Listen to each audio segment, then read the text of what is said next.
The void of space shimmered with cold indifference as the Imperial fleet emerged from hyperspace, its arrival a spectacle of power and precision. Monolithic warships, each a fortress of steel and plasma, drifted into formation, their hulls adorned with the banners of countless conquered worlds.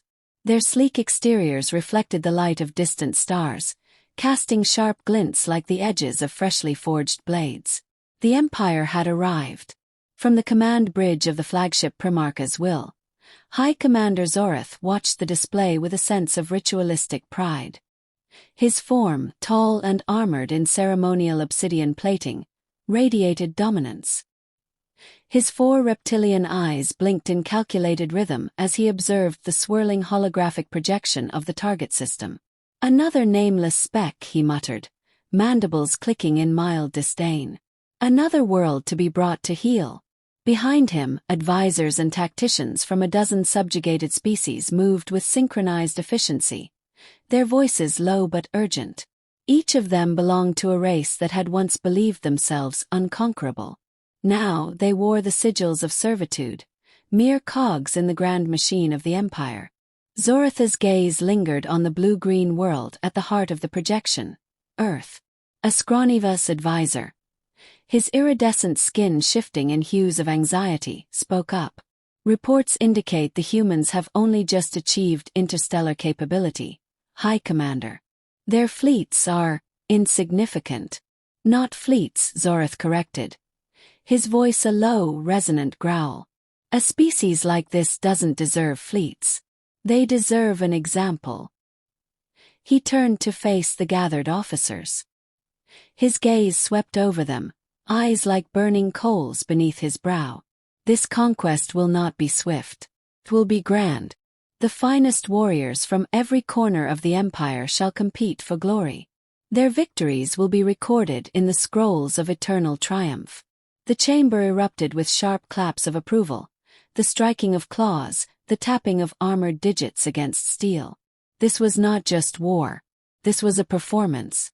A demonstration of dominance that would echo for generations.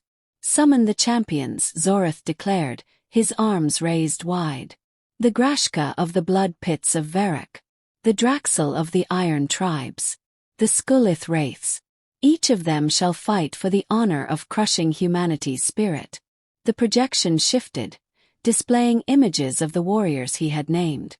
The Grashka, towering multi-limbed behemoths with eyes like glowing embers. The Draxel, monstrous figures of muscle and rage, their horned heads crowned with scars from 1,000 battles. The Skullith, shadowy phantoms capable of bending light and striking unseen. Each warrior was a legend in their own right, the kind of terror spoken of in hushed whispers across conquered worlds. Against them, humanity would stand no chance. Meanwhile, light years away, the United Earth Council gathered in a chamber of metal and glass. Their expressions were calm, unshaken. The message from the Empire played on a central screen, a declaration of war and conquest. Voices of the Council murmured in the background, measured, deliberate. There was no panic, no outrage. After a long pause, one of them, a grizzled admiral with a face hardened by decades of service, leaned forward. His eyes, sharp with clarity, glanced around the room. "They're sending their best," he said quietly, the ghost of a grin tugging at his face. "How generous." Silence hung for a moment before a diplomat, neatly dressed and composed, asked, "How many do we send in return?" The admiral straightened, his eyes locked on the screen, unblinking. His reply was as sharp as a blade drawn from its sheath. "One." Not a single head turned. No one questioned it. No one laughed. No one hesitated. They all understood. The screen flickered, the Imperial broadcast continuing with boasts of invincibility and images of warriors prepared for slaughter. No one in the council chamber paid attention. Their decision had already been made. "Contact him," the admiral said, his voice carrying the weight of finality. "Tell him it's time." Far from the chamber, beyond orbiting satellites and civilian comms, a single encrypted message was transmitted. Its destination was a secure, isolated facility deep in the heart of a cold, silent forest. Inside, a single light flashed on a terminal. A man, seated alone at a plain metal table, glanced up from his meal.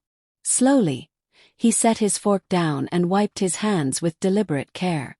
The terminal's message read only 3 words. Mission authorized. Depart. He exhaled through his nose, his eyes narrowing with a mix of boredom and anticipation. He rose, joints creaking, and rolled his shoulders.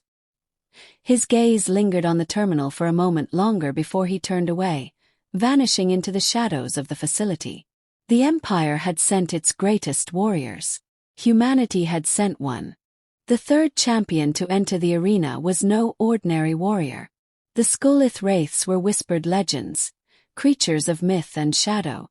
Their presence on the battlefield was marked by absence. No footsteps, no sound, only the cold certainty of death. Their species had long been known for their mastery of light manipulation, bending visibility itself to become unseen killers. Against them, sight and sound were meaningless. The arena lights dimmed, flickering briefly before stabilizing in a low, eerie glow. The crowd fell to a hush, anticipation thick as fog. From the far end of the arena, the air shimmered like a heat wave, subtle distortions rippling in the shape of something tall and slender. No cheers followed, no chants. The Skullith required no introduction. Their reputation was their entrance. Zorith leaned forward, eyes unblinking. "This will be different," he murmured. His advisors nodded in agreement. Agrashka's brute strength could be countered. Adraxel's rage could be redirected. But you couldn't fight what you couldn't see. Let's see how the human handles this. The human remained still, standing exactly where he had at the start of the match. His gaze didn't scan for the skull. He didn't turn his head or shift his stance. He just stood there, unbothered. It wasn't the posture of a man searching for an enemy. It was the posture of a man waiting for one. The distortion moved silently, gliding over the uneven terrain like a shadow cast by an invisible sun. Cliffs, pools, and jagged rocks provided natural cover, but it didn't need them. The Skullith wasn't hiding behind the terrain. It was hiding within the very air. Its movements were smooth and predatory, circling the human in slow, deliberate arcs. It approached from behind. Closer, closer. The crowd's tension was palpable. Every spectator leaned forward, breath held, eyes wide. They saw what the human could not. The shimmering blur hovered just behind him, one sharp, clawed arm rising like a spear poised to strike. Faster than thought, it lunged. The human moved. His shift was so subtle, so precise it was almost imperceptible. One step forward. Not a sprint, not a leap, just a single measured step. The Skullith's claw swept through the air, cutting nothing but the space where the human's neck had been an instant before. The crowd gasped as one. Zoritha's mandibles twitched. The Skullith twisted mid-motion, adjusting its approach. It slashed again, this time from the side. The human ducked. No wasted motion, no excess energy. Just a drop of his body weight as the claw cut through empty air inches above him. The crowd's murmurs grew louder. No one could have seen it coming. No one except him. The shimmering figure pulled back, taking distance to reassess. Its movements were faster now, more erratic. It darted around the human, weaving from cover to cover, bending light and shadow alike. The distortion vanished from one spot, only to reappear on the other side of the arena, faster than the eye could follow. The crowd regained its confidence, cheering for the unseen predator. "End it," someone roared. "Finish him." But the human didn't turn, didn't track it. He stayed where he was, his eyes calm, his breaths measured. Not looking, not following, listening. Then it happened. A faint ripple of sound. Not from the Skullith's footfalls. It made no such sound. But from the faint shift of displaced air as it moved through it. To most, it would have been imperceptible. To him it was enough. The moment the ripple reached his ears, his foot pivoted. His entire body moving in perfect synchronization. He spun, his right arm whipping out like a striking snake. Not at the shimmer, not at a blur. At the exact center of it. His hand locked around something unseen, gripping it with the force of an iron vice. The air flickered like a broken hologram, and suddenly the crowd saw it, the Sculith's arm, visible now only where the human had seized it.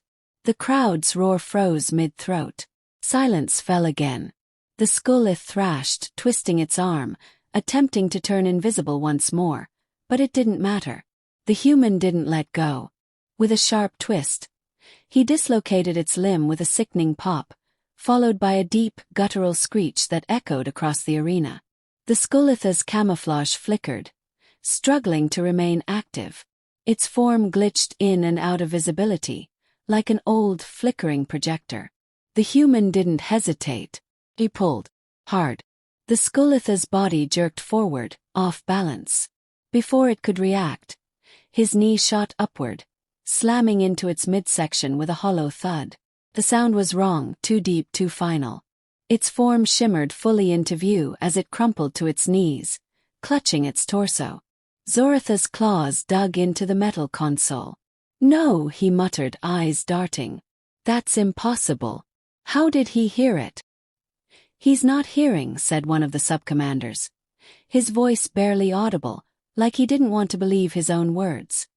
"He's feeling it." The human crouched in front of the Sculith, his eyes meeting the creature's 6 terrified ones. It hissed something in its native tongue, a chittering series of clicks and rattles, but the human said nothing. He didn't need to. His eyes did all the speaking. "You are seen. You are known. You are nothing." Without another word he stood and walked away. The Sculith tried to rise, but its legs failed. Its body spasmed once, then fell limp on the cold arena floor. The lights returned to full brightness. The arena's automated system declared, "Victory. Human." But the crowd did not cheer. They only watched him walk. Zoratha's gaze followed him. His eyes locked onto every step the human took. He didn't blink. He didn't move. His thoughts spun like a hurricane. 3 champions. 3 defeats. Not because of speed. Not strength. Not power. Control. Every motion. Every movement. Control beyond instinct. Control beyond fear. The advisory panel behind him muttered amongst themselves, their voices rising. "We must send them all at once," one hissed. "He can't fight them all." "No," Zorath growled, his voice as sharp as a blade's edge. "That's exactly what he wants." His gaze never left the human. "He isn't fighting them. He's teaching them." The sub-commanders glanced at one another, unsure of what he meant. Zoratha's claws scratched lightly at the console as his eyes narrowed into slits. His mind replayed every second of the battle. No wasted movement. No excess strikes. It wasn't luck. It wasn't chance. It was understanding. Deep, brutal, perfect understanding. "He's testing them," Zorath said slowly. His voice tinged with something rare, uncertainty. "Learning them. Adapting." His claws stopped their tapping. His eyes focusing sharper than ever. "He's practicing." The realization hit the chamber like a dropped stone. The sub-commanders stiffened. The Council of Warlords, who had moments ago been debating strategy, went silent. A species that learned like this, that studied battle not for survival but for mastery, was not a species to be conquered. One of the advisors, voice trembling, spoke up. "Do we forfeit, High Commander?" Zoratha's mandibles curled into something that might have been a grimace, or perhaps a twisted smile. He hated it, but he knew the truth. He had seen it play out in countless worlds. Conquerors could crush strength. They could crush will. But they could not crush something that learned faster than it could be destroyed. "No," he said finally, his voice hollow with the weight of inevitability.